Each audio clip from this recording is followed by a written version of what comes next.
This is Jarrett from the Big Apple. You're listening to Scott Volker on the Amazing Seller Podcast. Well, hey, what's up, everyone? Welcome back to another episode of the Amazing Seller Podcast. This is episode number 385 and session number 119 of Ask Scott. This is where I answer your questions here on the podcast, and I do it every single Friday, every single week.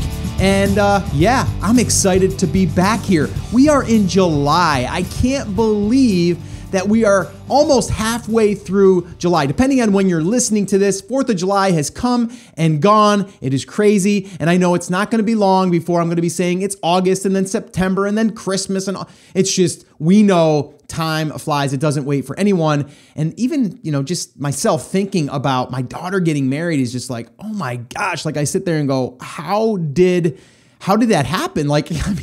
She's 22 years old, and it just makes me feel like, man, I need to slow down. We all say that, right? We got to slow down. As entrepreneurs, it's hard. Even for me to tell you to slow down, I'm telling myself to slow down and just really take it in and enjoy each hour. And I do. I set up my lifestyle to be able to enjoy that. But even when you do that, you look back and you're like, where did the days go? Where did the months go? Where did the years go? So, just one little reminder here for you, not on Amazon or selling products or anything like that. Just take a minute to take it in, right? Take a minute to take it in.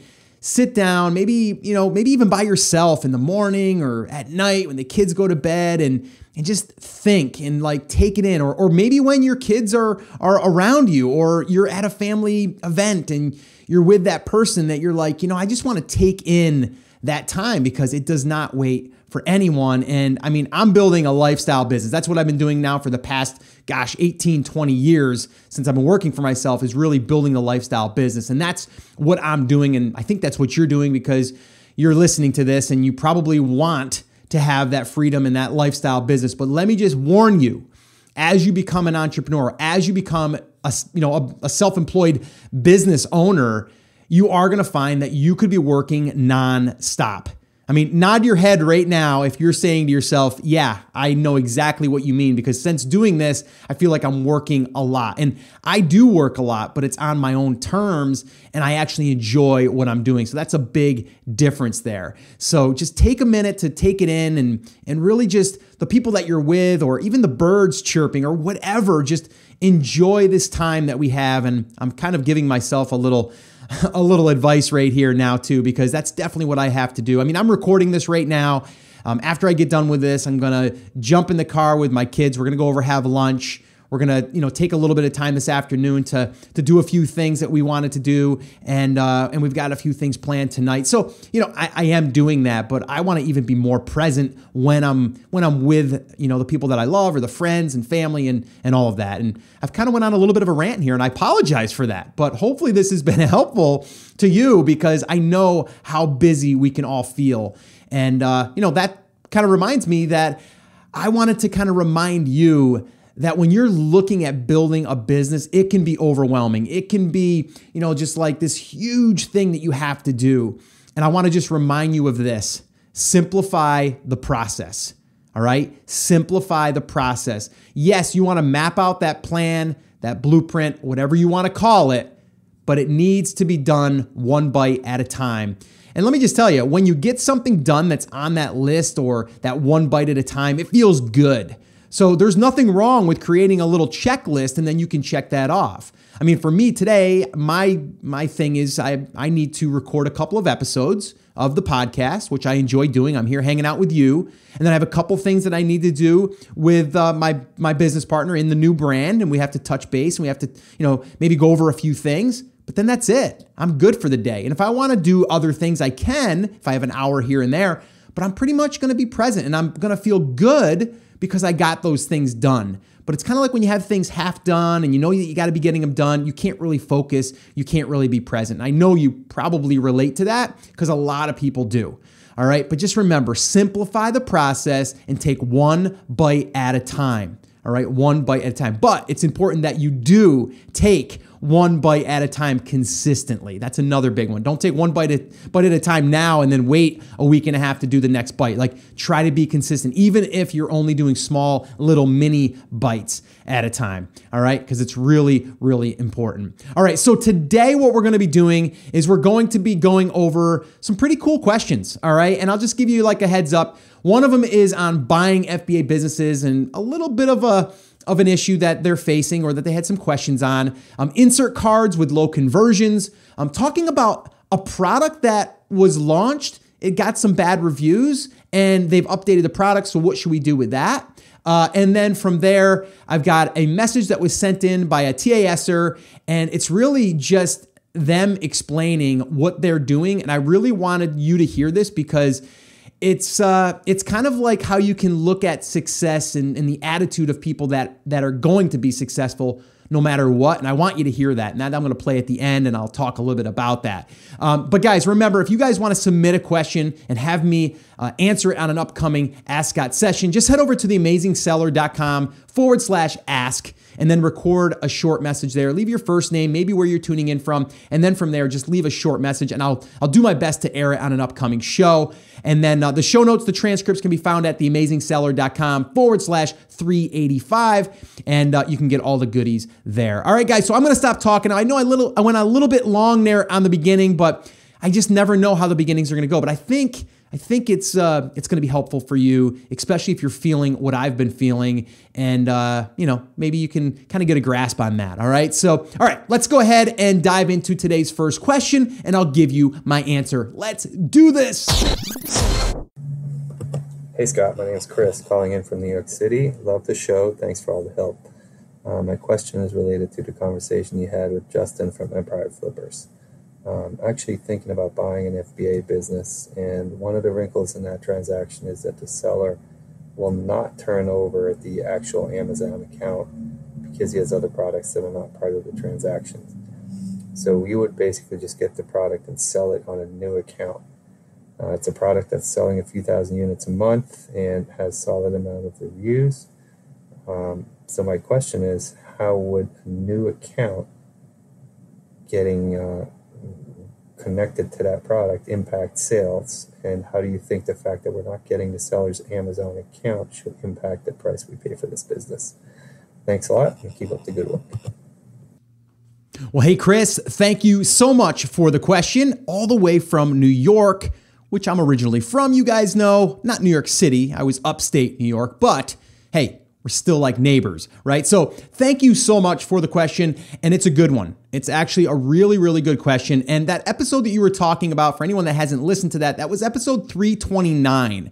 Episode 329, I talked to Justin Cook from Empire Flippers, which they buy and sell FBA businesses and just e-commerce businesses in general. And definitely something that I've got on my radar. And if one comes across my desk, then I'll definitely be interested in doing that as far as purchasing something that I feel like I can improve. And I kind of talk through that with Justin, and we talk about all the ins and the outs and kind of what I would do if I was buying and what I'm looking for as a buyer.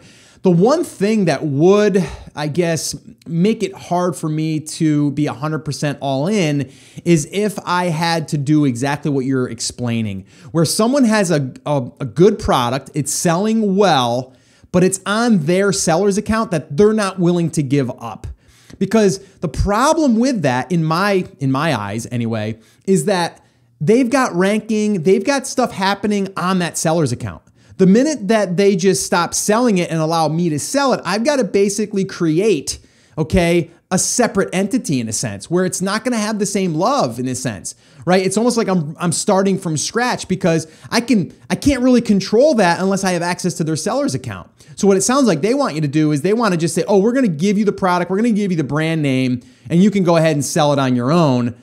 That, to me, that's not like I'm buying a business that's going to already be getting sales. I have to almost like start over again in a sense, because there's no way to take that product and then add it to my seller's account, at least that I know of. If there is, and someone's listening, please let me know. But when I talked to Justin the last time, there was no way to do that. Like the best way to do it is to hand over the keys to the seller's account pretty much. And then from there, you can then change all of your information or their information to your information, the banking, like, the LLC, like all that stuff. And then you have full control. That would be a red flag for me. So I personally would not do that. And anyone that's thinking about selling their business, consider this in the beginning. Like if you have an account, like for example, if you're starting an open brand and you have 10 different products in there in all different markets and you only want to sell one of those off, it's going to be hard for you to do that because people are not going to want to do exactly what we're saying here. They're not going to want to just say, oh, you're going to allow us to do that. You're going to stop selling that. You're going to let that inventory kind of run out. And then I'm going to kind of start that listing under the brand on my account and I'm going to kind of start over. So if Amazon was basing any of their ranking factors on my seller's feedback and seller's account and authority and all that stuff, it's going to affect it. And this is my opinion, and it's going to affect it because if you have an account that's 5 years old and I just opened a brand new account, that there is going to affect your ranking. Again, it's my opinion. Maybe someone can prove me wrong, but that is my understanding. And again, I don't want to have to start over in a sense. Now, if the price was right, I guess, like if someone said, listen, I've proven the concept, I've sold it, I've done, $100,000 in revenue and sales. It's proven that the concept is working. No one else is really selling it. Then here's the manufacturer. Here's the product. We've branded it. We're going to sell you the brand name. That's different. If you want to do that and you think that that's going to be something that you can then just run some pay-per-click, do a launch, and you're going to be able to compete because you don't have a lot of competition, that might be an option for you. For me personally, everything would have to be pointing to like, I'm the only one selling it, or there's a strong brand awareness that people are they're going to be searching for that brand, and that's going to be my brand. That's the only way I would do it. But for me, what I'm looking at is a seller's account that is doing well or a brand that is doing well, and then all I got to do is just take it over, pay them some money, switch over my account details, and then I'm controlling that seller's account now, and that brand is solely on that account. And then that way there, I'm just kind of like picking up where they left off. It's kind of like me saying like, listen, I'll buy you out. That's it. And then it's mine now. So again, some things to think about if you're considering this, not saying that it can't work. It's just everything has to kind of line up there, and there's some factors there that you need to figure in. So hopefully this has helped you. Hopefully this has gotten back to you in enough time to where you're making that decision. And if not, I wish you luck on whatever you do decide. But these are some things that you need to consider when looking at buying an Amazon FBA business. Again, like you said, I think it was just one product, and you didn't really say if there's a big email list. You didn't really say any of that stuff, which again, if you had some of that stuff, then that would make it easier because then we can just let them know that we have a sale or something on our new seller's account, but it's the same brand. So hopefully that makes sense. Hopefully that helps you or anyone else listening. And again, guys, episode 329, I'll link that up in the show notes to today's episode, but theamazingseller.com/329. Great interview with Justin Cook from Empire Flippers. And they vet them out. They get all of the paperwork, all of that stuff done. But in this case, it sounds like they're just going to sell the product with the brand, and then you're going to have to move it to your brand, which I'm not a huge fan of that model. All right, so let's go ahead and listen to the next question, and I'll give you my answer. Hey, Scott. Here is Filippo from Switzerland. First of all, I want to thank you a lot for all the precious information that you give us. They are so useful.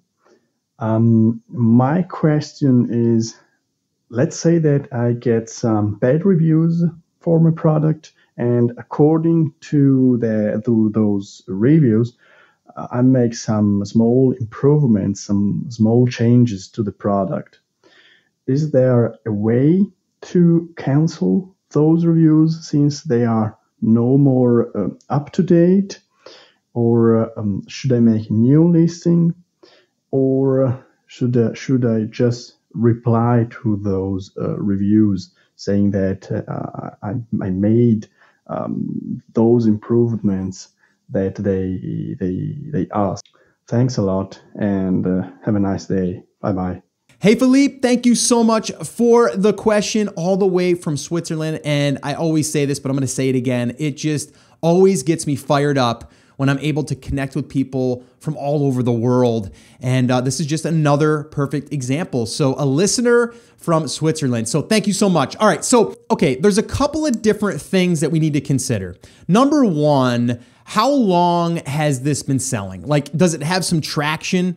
Because the one thing is we don't want to lose traction. So my first thought was, as if it's been selling for a little while, you've got some reviews coming in and they're not all bad, but you have some that are coming in, and those bad ones you're now going to be improving on the product. The simplest thing that you would do is just comment back to those people on the reviews and say, our new version is now updated, and you might even want to say contact us so we can, send you another one or a new one or an updated version or something like that. It might be something as simple as doing that. Again, I think you should call it out. I think you should definitely let them know that there's been updates to the product because of these issues. Okay, so that's the first thing. I think you should be open and honest and transparent on the front end, because then people will read through the reviews. Then the review doesn't seem so bad because you fixed the problem, or you're fixing the problem and you're listening. So I think that's tip number one. All right. Now, the thing you could do is you could just start over, right? You could start a brand new listing, and that could be the updated one. And then you just close the other one out, let it run out of inventory, and let it just kind of, just fade away. Okay, you could do that. You're going to lose any momentum you had and all that stuff, but you're going to be starting over. You're going to have a newer product. It's going to be an updated product. You don't have to worry about those negative reviews.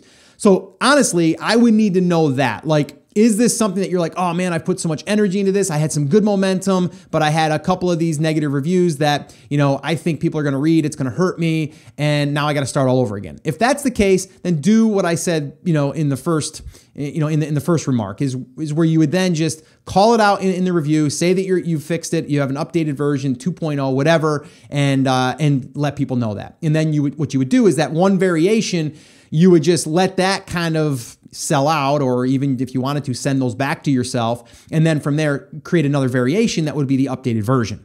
And then that way the listing stays intact. Okay. But the other way that you could do it is to just start a brand new listing from scratch and start over again. Okay. Under your seller's account. So if your seller's account has some, has a little bit of season, or a seasoned account, or a little bit more of authority, then this way here, you're not going to lose that as well. So again, you'll still have that on your seller's account as your main account, but you're going to have to start a brand new listing. Okay. That's the downside of doing that. So it's really your call, but those are some things to think about.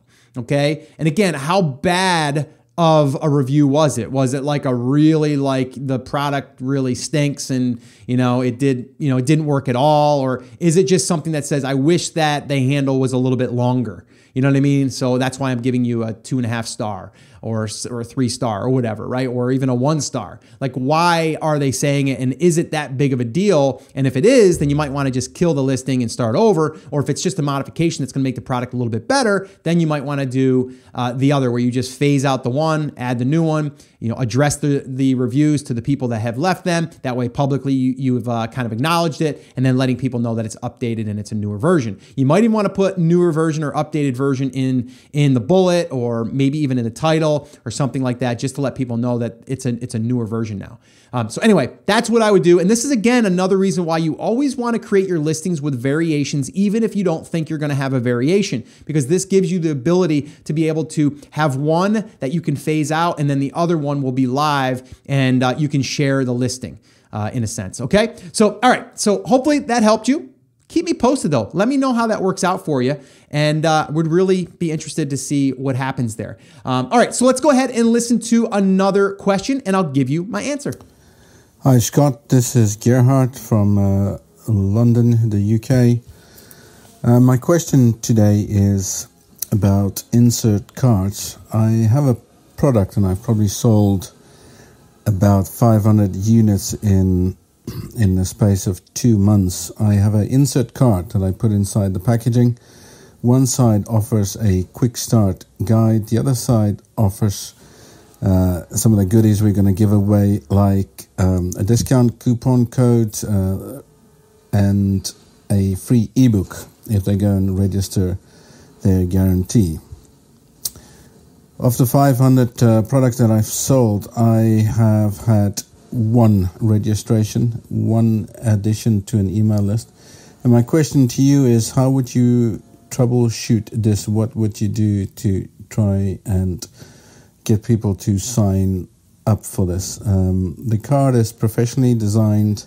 I followed advice from a previous podcast, so I'd like to hear your thoughts on this. Also, thanks for all the great content you guys put out there. It's good work. Cheers. Awaiting your reply. Bye.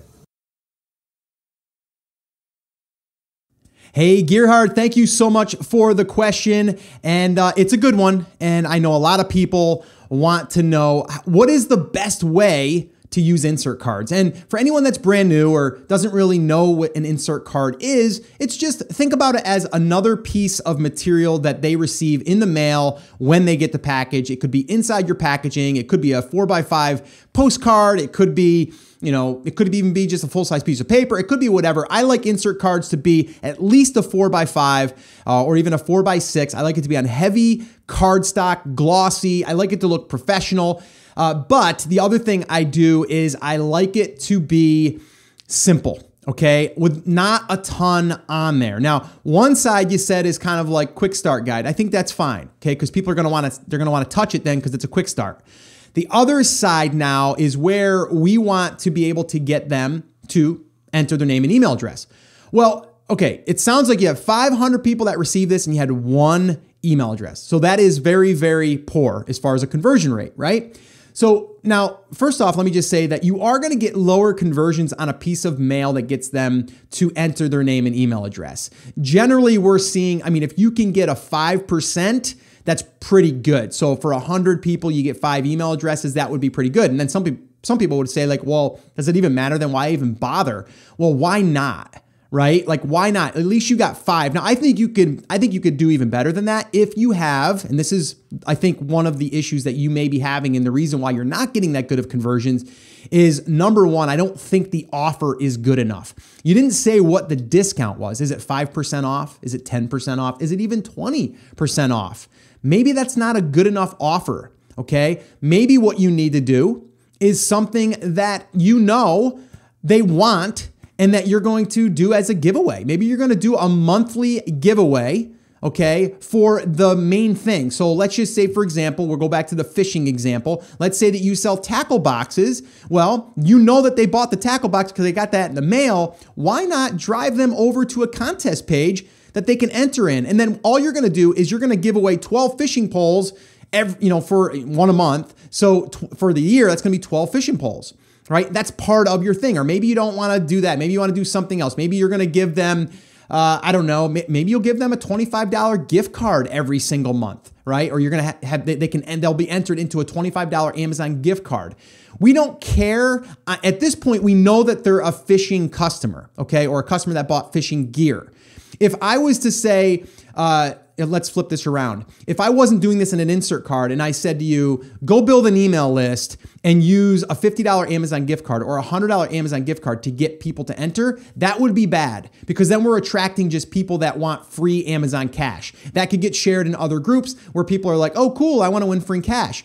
But in this case, we're turning it around. The only way they're going to see this offer is if you send them a tackle box or your product. So we know they've already qualified themselves as a person that's interested in your product. So hopefully that makes sense.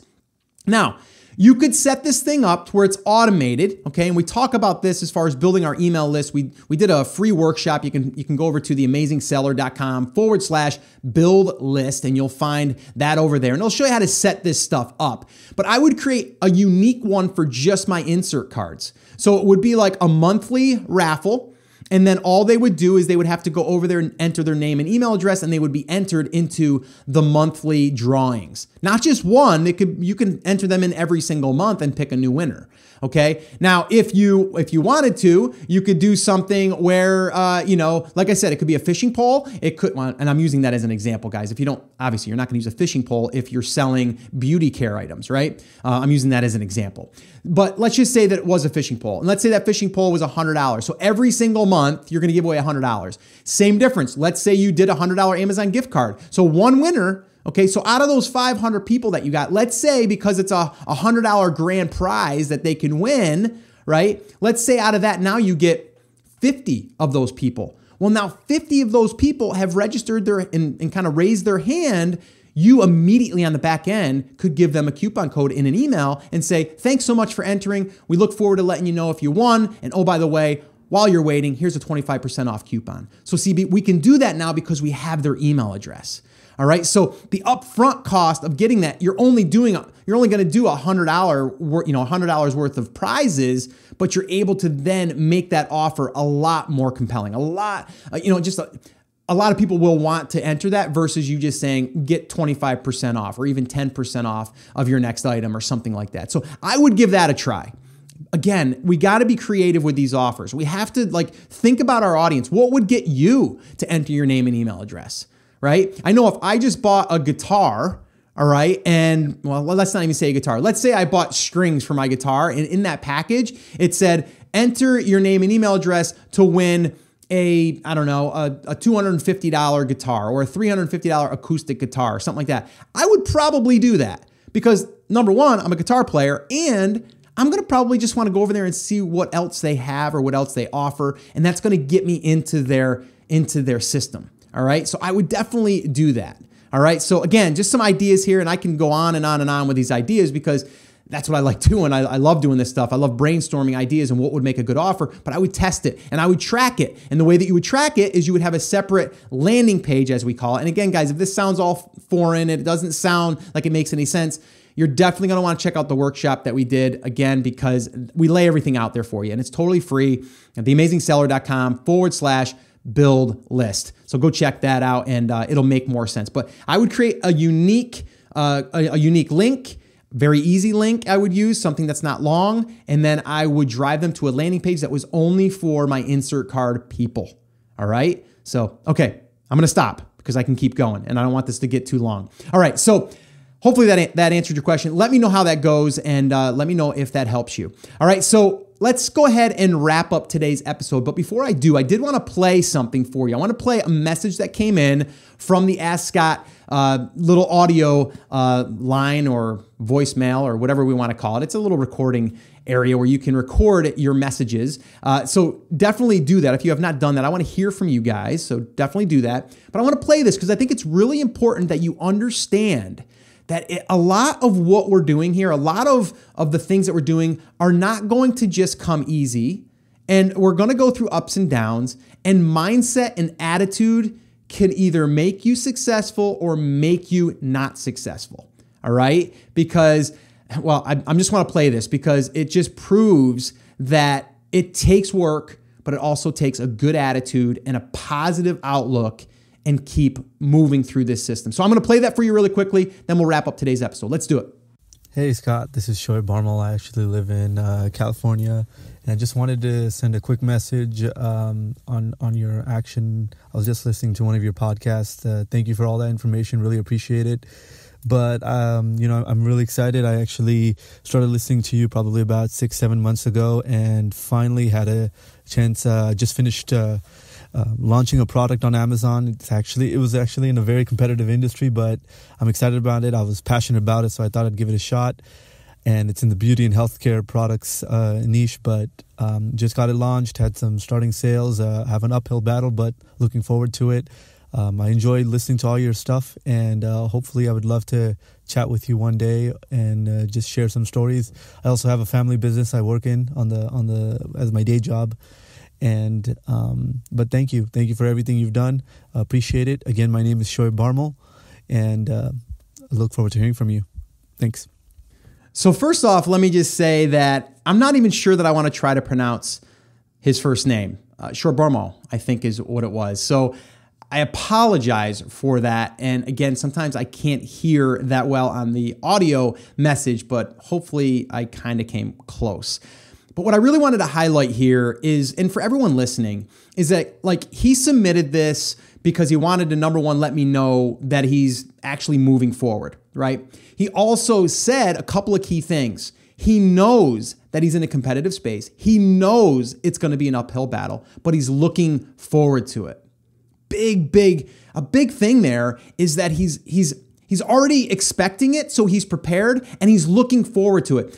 A lot of times we don't realize that we learn so much from the climb. from going through the journey. He's willing to do it. He's also working in a family business. That kind of resonated with me. That's what I've done for years.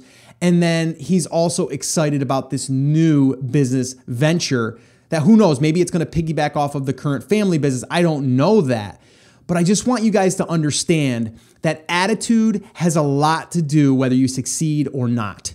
All right. And he has a very good attitude. Now, I'm not saying you got to say, I know it's going to be hard and I'm like excited about that. I'm not saying that you have to be like faking like that. Like you don't have to be like, pretending that you really don't care. But I do want you to enjoy the process and understand that it is going to take work, but you need to enjoy the process. If you enjoy the process and think about everything that you struggle with, you're learning, it'll make it a little bit easier as you go through the climb, okay? Because the climb is really you going out there and kind of working your way up to where you want to be.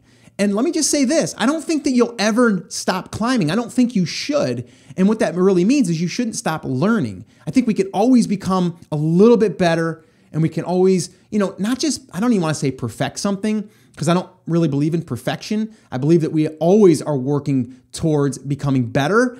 But the climb is really you going out there, understanding it's going to be a climb, and then enjoying that process.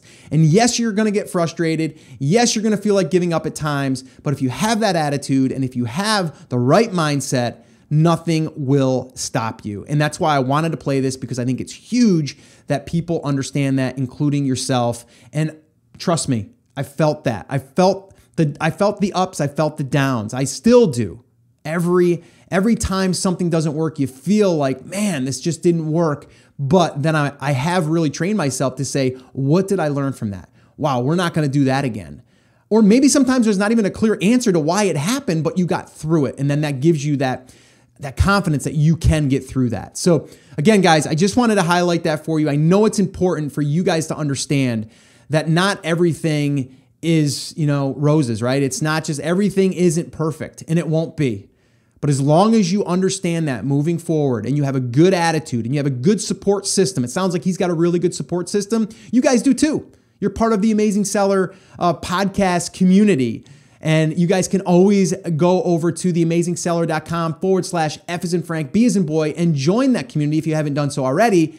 And just go in there and be supportive with each other, lean on each other, learn from each other, and just know that there's other people out there that are probably going through the exact same thing or already have, and they can help you through that part of your journey. All right, guys, so that is officially going to wrap up this episode. I know I went on a little bit of a rant here and there, but hopefully you guys are cool with that. Every time I go to a live event, I always mention the rants, and people say, Scott, love the rants, keep them coming. So I may just keep them coming. I will keep them coming. I don't know any better. So, all right, guys, that's going to wrap it up. Remember, you guys can ask me a question by heading over to theamazingseller.com/ask. The show notes, transcripts can be found at theamazingseller.com/385, and you can get all the goodies over there, guys. Remember, as always, I'm here for you, I believe in you, and I'm rooting for you, but you have to, come on, say it with me, say it loud, say it proud, take action. Have an awesome, amazing day, and I'll see you right back here on the next episode.